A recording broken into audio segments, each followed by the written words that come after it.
O que aconteceu com a criança que sumiu sem deixar vestígios numa rua movimentada de uma cidadezinha do interior do Pará? E por que, 12 anos depois, uma pista simples fez a polícia reabrir o caso que todos já julgavam encerrado?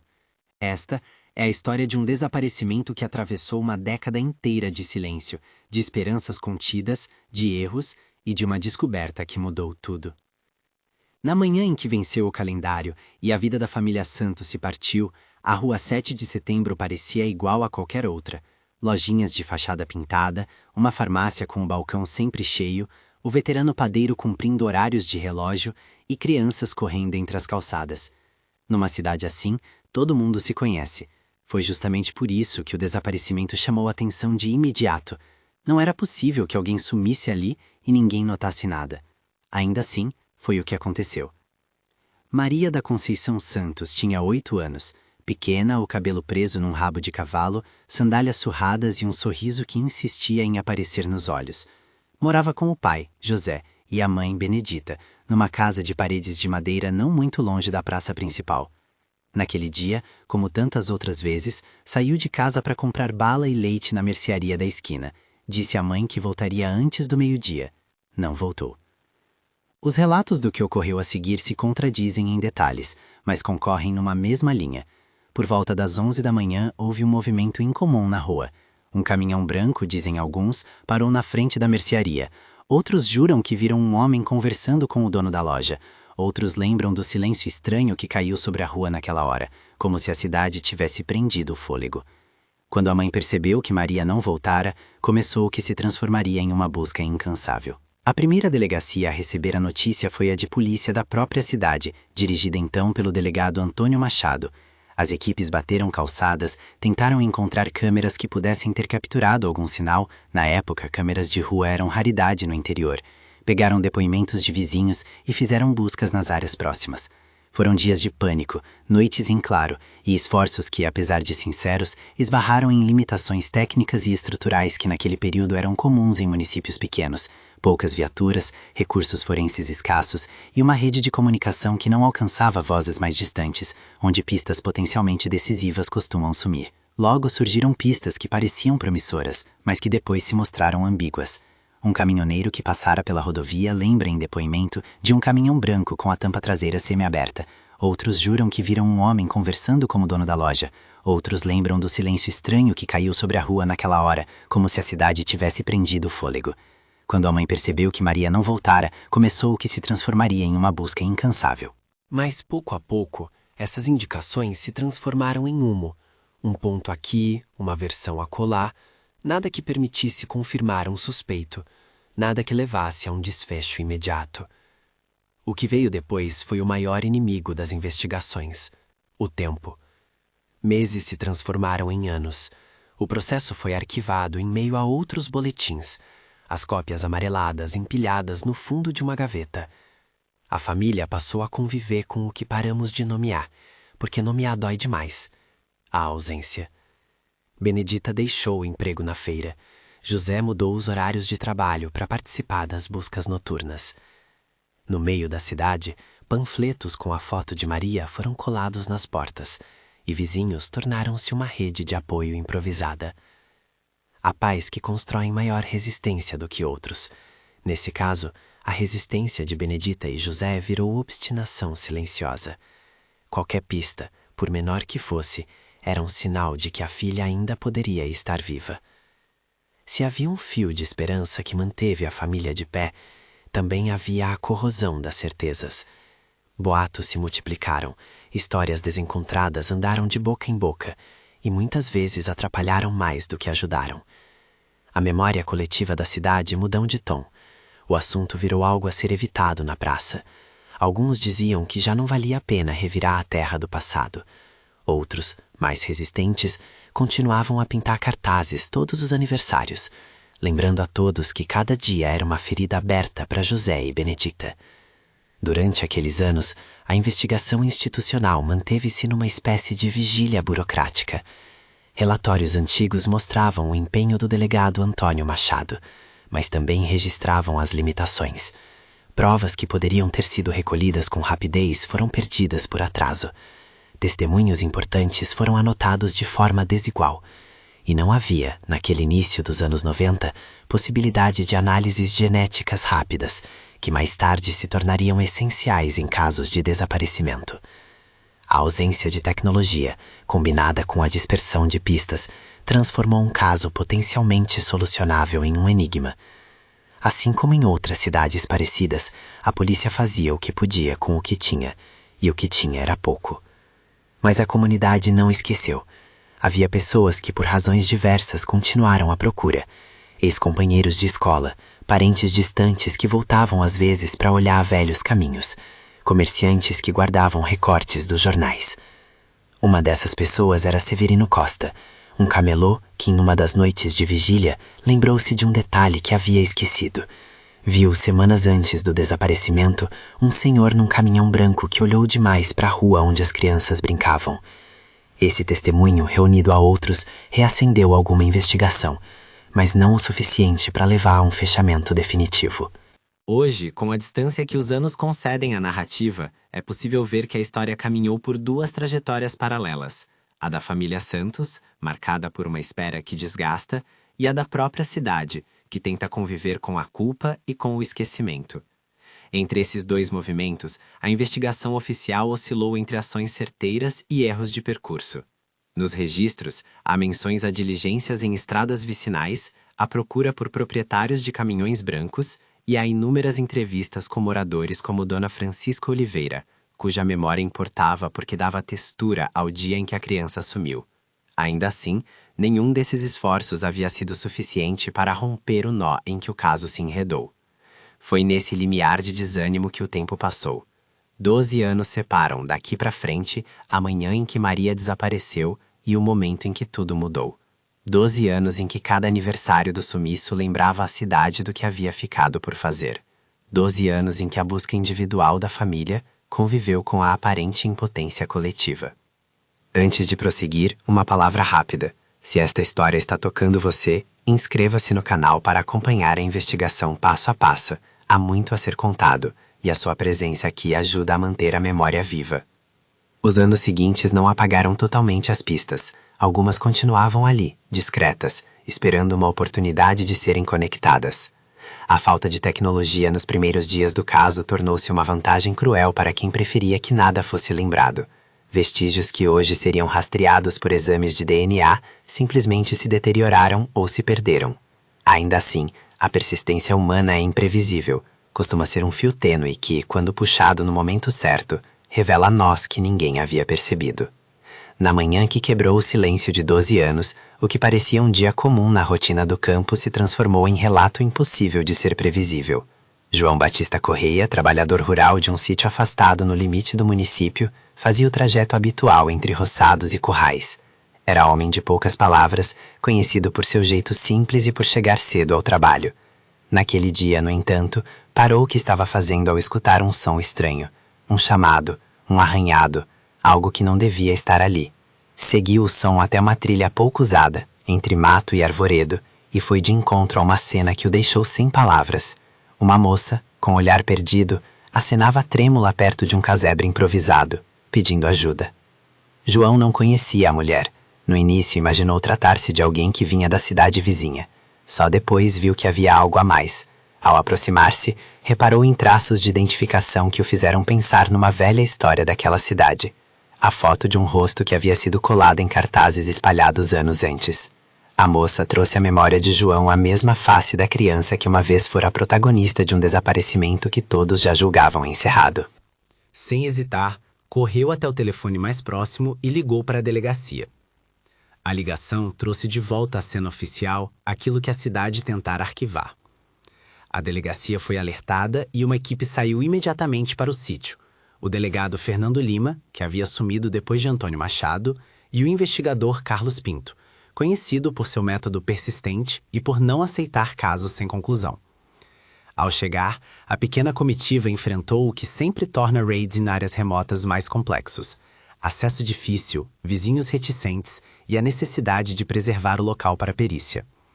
Ainda assim, havia urgência. Um corpo físico e uma história viva diante deles precisavam ser tratados com prioridade. O casebre onde a moça foi encontrada não era uma construção formal. Era um abrigo improvisado, cercado por vegetação densa e protegido pelo isolamento. O cheiro de terra e umidade tomou o ambiente de quem se aproximou, e a atenção passou a ser dada aos pequenos detalhes. Um calçado infantil guardado num canto, uma boneca sem olhos, um pedaço de tecido com costura conhecida. Objetos que pareciam ter atravessado o tempo e que agora serviam como prova de continuidade entre o passado e o presente. A equipe chamou uma ambulância. A moça, com voz frágil, disse seu nome: Maria da Conceição, o mesmo nome que 12 anos antes fora impresso em centenas de cartazes. A identificação inicial foi feita de forma cautelosa. Em primeiro lugar, havia a palavra dela e a evidência física. Mas, no mundo jurídico e policial, palavras e objetos precisam de eco em provas técnicas. A perícia foi acionada. Fragmentos de tecido recolhidos, fios de cabelo juntados com luvas e pinças, pequenos itens pessoais catalogados. Em uma delegacia que 12 anos antes não havia tido meios para certo tipo de exame, agora, em outro momento histórico, havia possibilidade de envio de amostras para laboratórios que realizavam análises de DNA. Não era certeza absoluta, mas era o início de um caminho que poderia confirmar aquilo que o coração da família já supunha. As imagens daquele primeiro encontro entre Maria e os policiais foram contidas por todos que ali estavam. O objetivo era proteger, não expor. O abraço entre José e Maria quando finalmente aconteceu, porque é impossível imaginar que não houve encontro entre família e sobrevivente já naquele campo, foi curto, carregado e ao mesmo tempo cauteloso. Era como se o tempo tivesse formado uma paisagem esburacada entre o que foi e o que ainda restava. Há quem diga que nesses reencontros o corpo toma vantagem sobre a memória. O que se viu ali foi uma mistura de alívio e estranhamento. Maria era a mesma nos traços, mas diferente pela experiência que havia atravessado. Algo que a narrativa não pretende forçar em palavras, porque o respeito à intimidade e à dor impede descrições que seriam, no melhor dos casos, incompletas. Enquanto isso, no campo técnico, as primeiras análises apontavam para conexões que antes eram hipotéticas. Um fio de cabelo recolhido no casebre parecia corresponder a amostras de cabelos guardadas nos arquivos do desaparecimento original. Um pedaço de tecido, costura e padrão lembrava a roupinha usada por Maria na foto dos cartazes. Mais significativo ainda foi o relato de João Batista. Ele descreveu a propriedade onde a moça fora encontrada como pertencente a um senhor que há anos tinha fama de manter a casa e os arredores isolados. Havia menções, fora dos autos, a atividades estranhas, a visitas noturnas e a um caminhão branco visto descarregando coisas naquelas imediações em torno da época do desaparecimento. Cada referência suturada às anteriores criava um quadro que, até então, parecia impossível de formar. A reabertura do caso trouxe à tona também memórias de outros tempos. Amostras antigas, arquivadas por falta de meios técnicos para serem analisadas, podiam ser finalmente comparadas. A delegacia requisitou exames com a celeridade que a emoção do momento impunha. Peritos vindos de laboratórios de capitais distantes chegaram para coletar material e apontar possíveis vínculos. Era, em muitos aspectos, o encontro entre uma investigação do passado e as possibilidades tecnológicas do presente. E foi nesse emaranhado de evidências que um nome reapareceu nas linhas do processo: Sebastião Moreira da Silva. Ele não era um desconhecido na cidade. Havia sido apontado em algum momento como suspeito em episódios isolados, menções que, à época, não prosperaram por falta de provas robustas. Agora, com a reabertura e com indícios materiais colhidos no sítio, o nome de Sebastião voltou a ganhar contornos mais firmes dentro das investigações. Valia, no entanto, toda a cautela. Na trajetória judicial, indicação não é condenação. A polícia já sabia disso, assim como a família. O que se tornou possível naquele momento era verificar ligações que antes não poderiam ser testadas com a mesma precisão. Os peritos concentraram-se em cruzar amostras, cabelos, fibras, fragmentos de tecido. A perícia, quando feita com critério, não mente. Ela apenas responde às perguntas que a materialidade permite. No entanto, havia um problema que complicava o cenário: a distância temporal. 12 anos representam um universo de possibilidades de contaminação, perda e alteração de vestígios. Ainda assim, algo se mostrava inegável. O local onde Maria foi encontrada e os objetos reunidos ali traziam elementos que ligavam aquela cena àquela rua da cidade e àquele caminhão branco que tantas vezes fora citado em depoimentos antigos. Para quem acompanhou todo o processo, a junção desses pontos começou a formar uma imagem coerente o suficiente para acionar medidas policiais mais incisivas.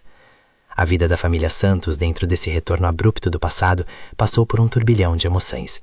José, que nos anos anteriores se recolhera num silêncio resignado, agora retomava um protagonismo que lhe era imposto pela necessidade. Benedita oscilava entre a alegria de ter a filha de volta e o medo do que viria pela frente.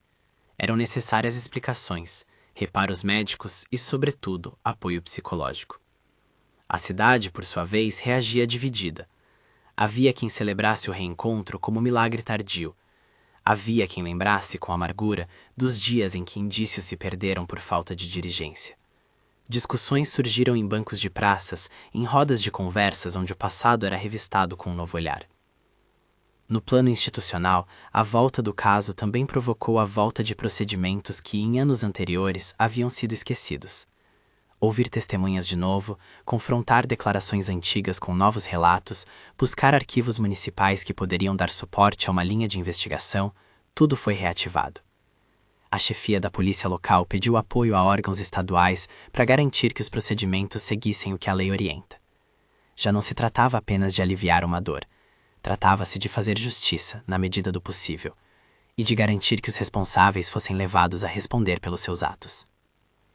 Mas, por mais que a reabertura trouxesse esperança, havia também receios crescentes. O acusado potencial, Sebastião, tinha família e redes. Em cidades pequenas, as intersecções entre vidas privadas e públicas são complexas. Havia o risco real de que investigações pudessem ferir pessoas inocentes, de que boatos se transformassem em linchamentos morais, e de que uma comunidade dividida pudesse tornar-se palco de vinganças. Os delegados, conscientes disso, adotaram postura de cautela, prender só quando houvesse elementos objetivos, divulgar informações apenas dentro do necessário, proteger a vítima e sua família do escrutínio público. Enquanto os exames eram processados, a narrativa do caso começava a aparecer em jornais maiores, e a história de Maria deixou de ser só da cidade. Organizações de apoio a desaparecidos acompanharam o caso, oferecendo suporte e trazendo à investigação técnicas de busca e aconselhamento que anos antes não estavam disponíveis. Foi um movimento que ampliou a capacidade de ação e, ao mesmo tempo, colocou o relato de Maria sobre uma lente mais ampla, o que fez com que cada passo da polícia fosse observado por uma audiência mais distante e, por vezes, mais crítica. Naquela fase inicial da reabertura, ainda havia perguntas sem resposta. Como Maria foi mantida por tanto tempo sem que ninguém perceba? Quem mais estaria envolvido? O caminhão branco fora um instrumento isolado ou havia uma rede por trás? Cada pergunta exigia diligências que iam desde a checagem de documentação de veículos na região até entrevistas com antigos proprietários de sítios, passando por checagem de postos de gasolina que pudessem registrar abastecimentos naquela época. Era um quebra-cabeça cujas peças, agora, pareciam estar dentro de alcance.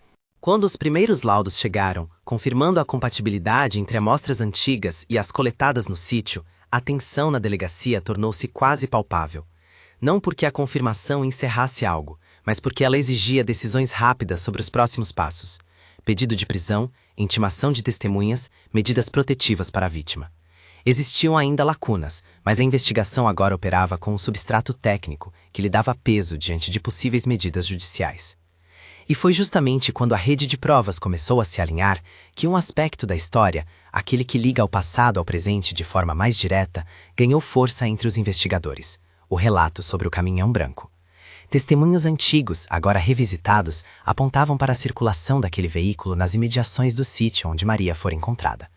Havia relatórios que indicavam saídas e entradas em horários coincidentes com as últimas aparições públicas de Maria. Nada até esse momento era prova per se, mas eram indícios que, somados ao material recolhido no local e à identificação dela, trouxeram à investigação um novo nível de consistência. A partir desse ponto, as conversas entre delegados e promotores passaram a ser menos sobre possibilidades e mais sobre estratégias. Avaliaram a necessidade de mandados de busca e apreensão em propriedades relacionadas a nomes que surgiam nas anotações. Verificaram históricos de veículos, checaram registros antigos de rotina de trabalhadores que poderiam ter sido testemunhas e ainda estavam vivos. O objetivo era claro: transformar um conjunto de indícios dispersos em um caso robusto e juridicamente sustentado. Enquanto isso, Maria começou, com todo o cuidado que o caso exigia, um processo de reinserção. A primeira etapa foi médica: exames para avaliar seu estado geral, atendimentos básicos e encaminhamento para suporte psicológico. Jamais o foco foi transformar o reencontro em espetáculo. Pelo contrário, houve esforço consciente para preservar a privacidade da vítima e da família. O sucesso dessa reinserção dependia tanto de medidas públicas quanto de cuidado íntimo: ouvir com paciência, oferecer espaço e garantir proteção. Mas nem todo sentimento naquele momento era de alívio pleno. O que emergia também era uma paisagem de perguntas morais. Como a comunidade reagiria ao saber que, possivelmente, alguém que conheciam estava envolvido? Como se poderia reconstruir laços depois de uma convivência marcada por dor? Em cidades pequenas, tais questões não são apenas teóricas, elas exigem resposta prática e compassiva. Por isso, o papel das instituições sociais e das redes de suporte tornou-se central, não apenas para processar juridicamente os fatos, mas para cuidar da vida que foi interrompida e que agora demandava reconstrução. O próximo passo da narrativa tocava diretamente à esfera penal. Havia material técnico que conectava vestígios do sítio ao desaparecimento de Maria, e havia indicativos de circulação do caminhão branco. Especialistas em perícia forense, chamados para reforçar o trabalho local, discutiram as provas com a meteorologia do tempo a favor. O que anos antes poderia ter se perdido por falta de técnica, agora era analisável, com métodos que permitiam entender o que tinha sido deixado para trás. Entre os achados, a perícia destacou trechos de tecido com padrão compatível às vestimentas da criança e fios compatíveis com amostras de cabelos recolhidas nos cartazes do desaparecimento. Não era uma lista conclusiva, mas era suficiente para mover a investigação para uma nova fase de diligências. Foi nesse momento que o nome de Sebastião voltou a ocupar as páginas internas dos relatórios. Ele surgia em várias pontas da investigação. Um reconhecimento visual por testemunhas antigas, menções em registros de propriedades e conexões possíveis com o caminhão branco, cujo histórico de deslocamento estava sendo reconstruído por investigadores.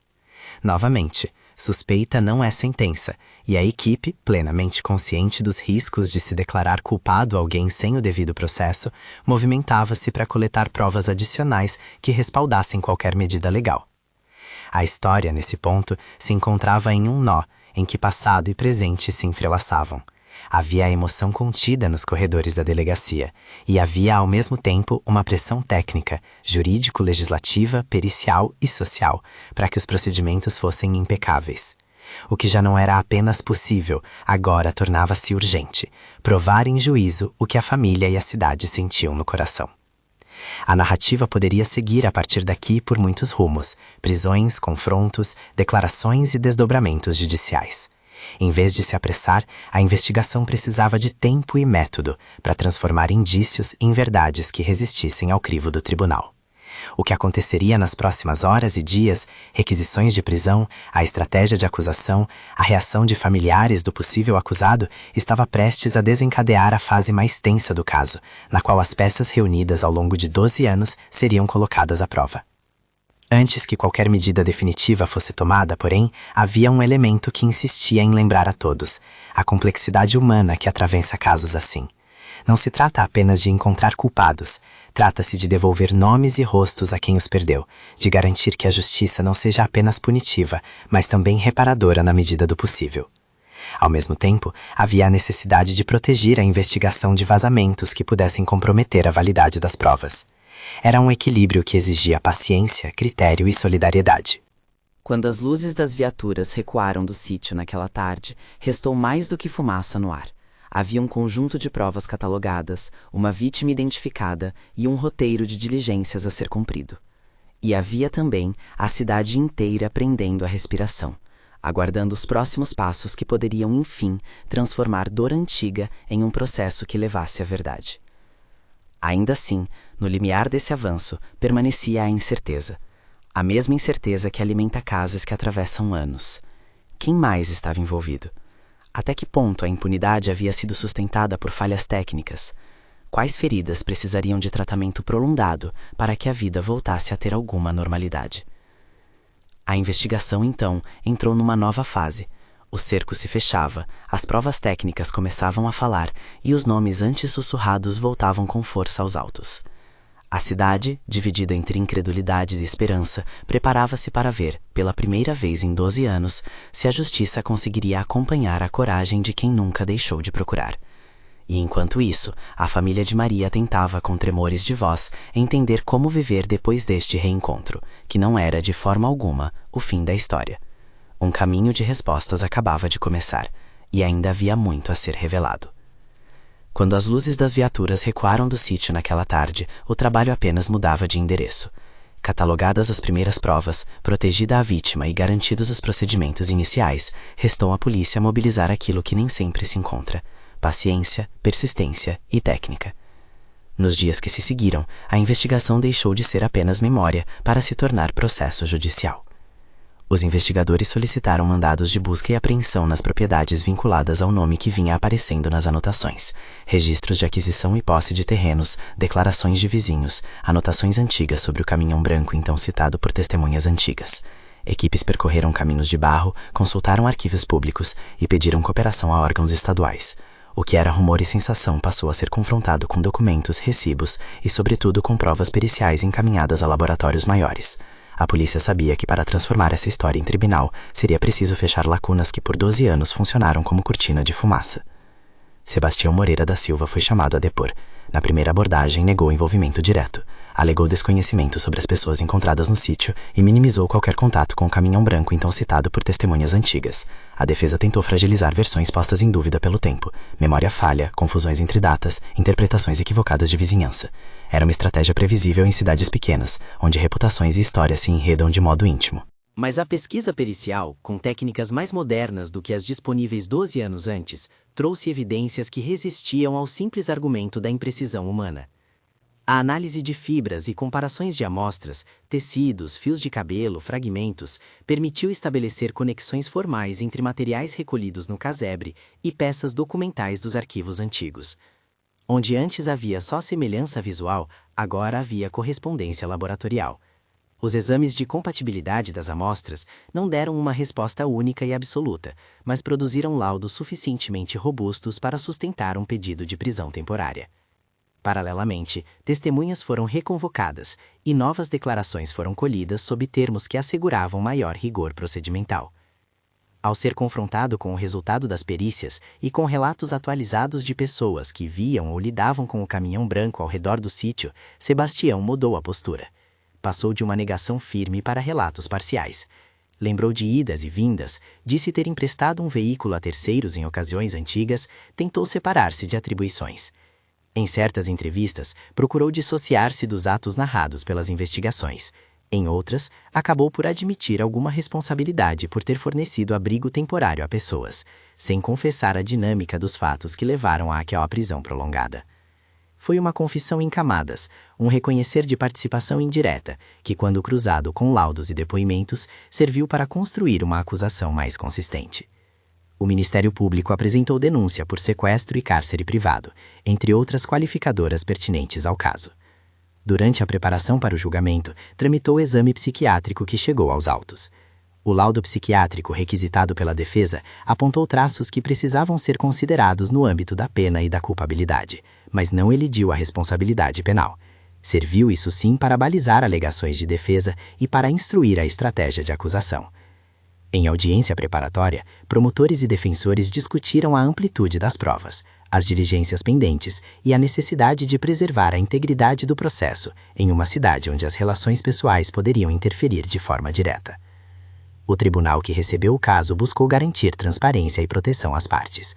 Os magistrados adotaram medidas que evitassem a exposição desnecessária da vítima, depoimentos em ambiente reservado, restrição de imagens e cuidados redobrados ao tratar de qualquer conteúdo que pudesse revitimizar.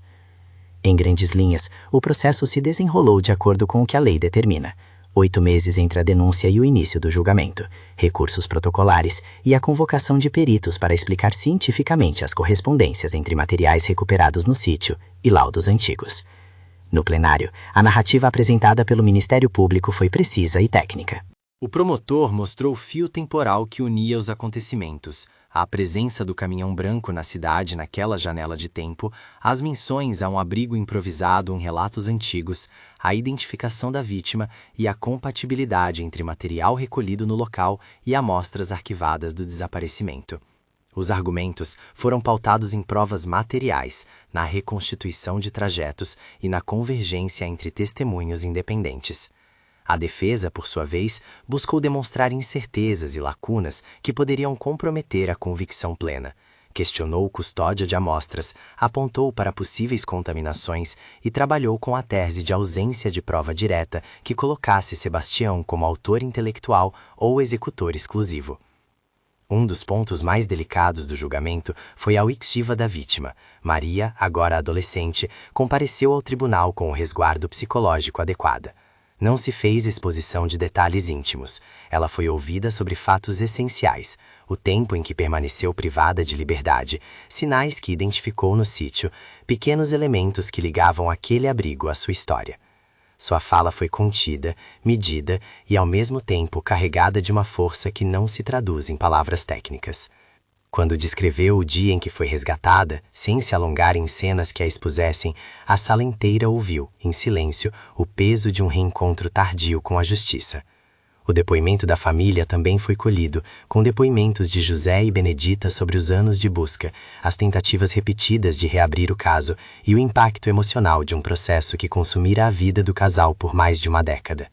Os peritos foram convocados a explicar as metodologias que permitiram conectar o sítio ao desaparecimento. Um especialista em análise de fibras e tecidos teve diante de si mapas microscópicos, imagens e gráficos que mostram correspondência de padrão e composição.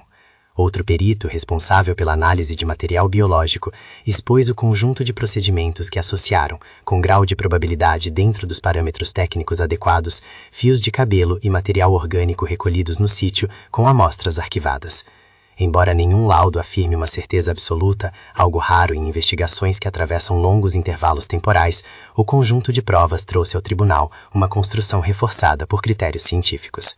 Ao final da instrução, o veredito tornou-se possível. O júri, ou dependendo da jurisdição, o juiz singular, avaliou não apenas a materialidade, mas também o contexto social e a confiabilidade das provas colhidas. A sentença reconheceu a existência de crime de sequestro e cárcere privado, considerou as circunstâncias do fato e a condição de vulnerabilidade da vítima, e concluiu pela condenação. A pena imposta foi compatível com a tipificação penal aplicável, levando em conta agravantes e atenuantes debatidos em audiência. A decisão gerou reações distintas na cidade. Alívio e alívio cauteloso nas ruas, apreensão nas famílias ligadas ao acusado e um sentimento coletivo de que, ainda que tardia, a justiça havia dado um passo firme. Nem tudo se encerrou ali. A defesa recorreu das decisões e o processo passou por instâncias superiores que revisaram pontos técnicos e processuais. Recursos, apelações e prazos judiciais estendem-se por anos. Esse é um dado comum em casos complexos que envolvem provas antigas e repercussão pública.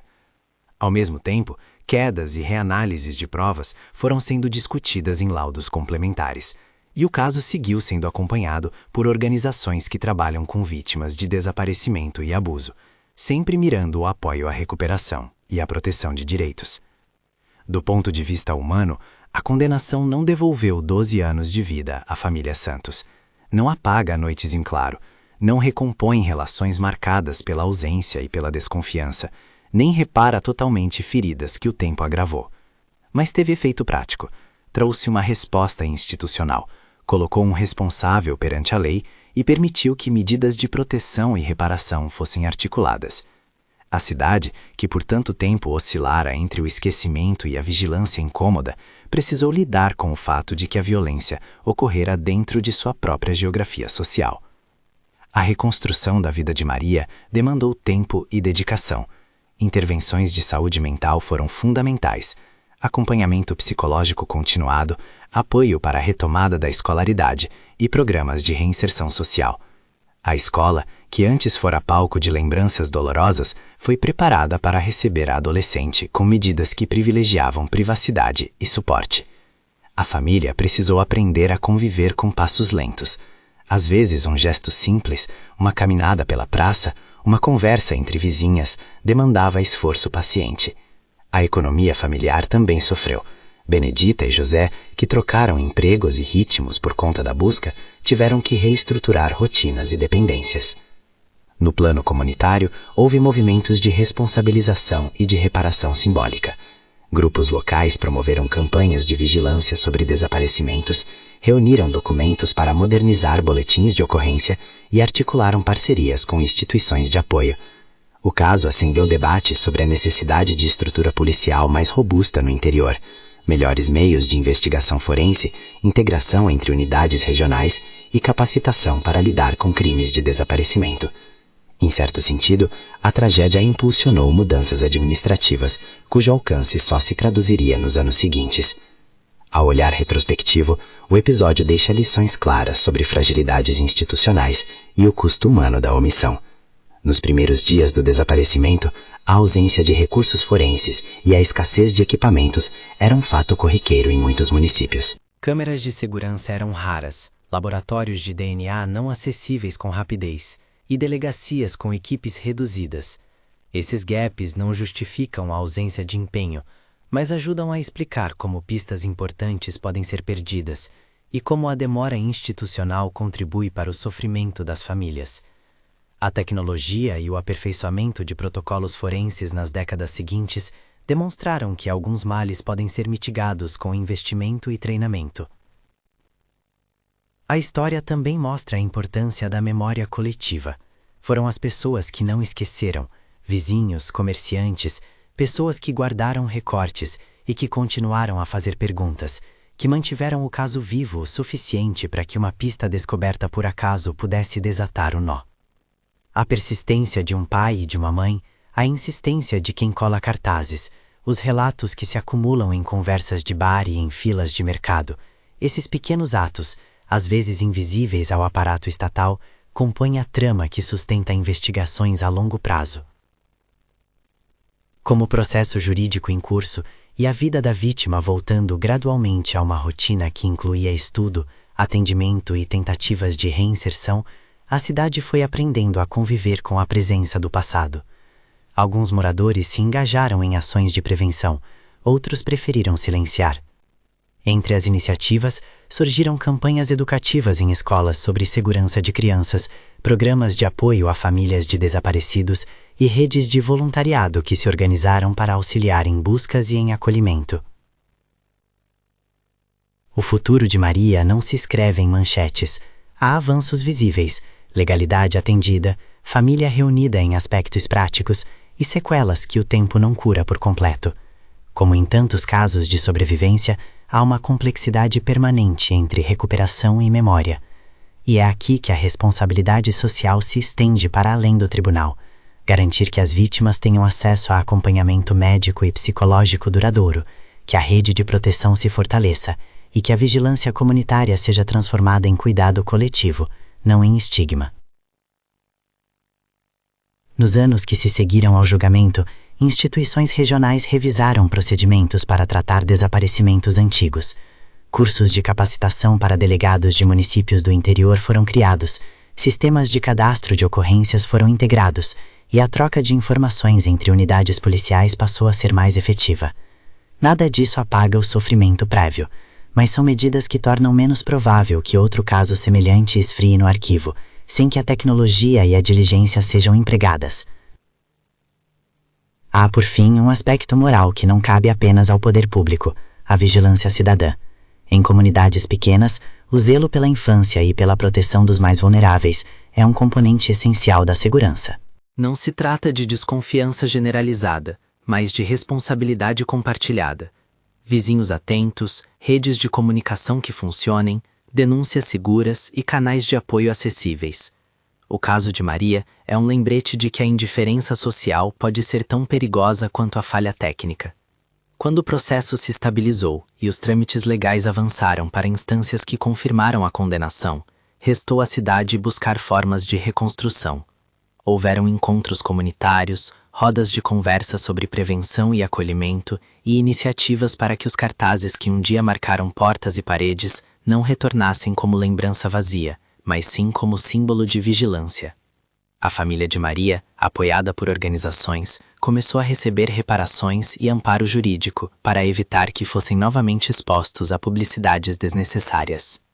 O fechamento judicial foi em muitos sentidos um ponto final formal, necessário e legítimo, mas não foi um epílogo absoluto da história. A vida continuou com seus desafios, a escola, o trabalho, o acompanhamento contínuo. Para José e Benedita, a prioridade passou a ser proteger a filha da curiosidade pública e proporcionar um espaço de reconstrução. Para a cidade, restou uma lição viva sobre o quanto a proteção das crianças depende de sistemas mais fortes e de comunidades atentas. Se hoje lembramos daquele desaparecimento que permaneceu sem resposta por 12 anos, até uma pista inesperada, é porque a história reúne tanto falhas institucionais quanto resiliência humana. A reabertura do caso, a perícia que ligou o passado e presente e a posterior responsabilização provaram que é possível, mesmo depois de muito tempo, buscar justiça. Restou, porém, o desafio de transformar essa experiência em mudanças concretas para prevenir novas tragédias. Se esta narrativa tocou você, deixe um comentário com suas reflexões e compartilhe este vídeo com alguém que se preocupa com justiça e proteção das crianças. E se quiser acompanhar outros casos semelhantes, há uma playlist dedicada, onde analisamos investigações, dificuldades institucionais e caminhos de apoio às famílias. Volte sempre, para que a memória não se perca e a vigilância coletiva cresça.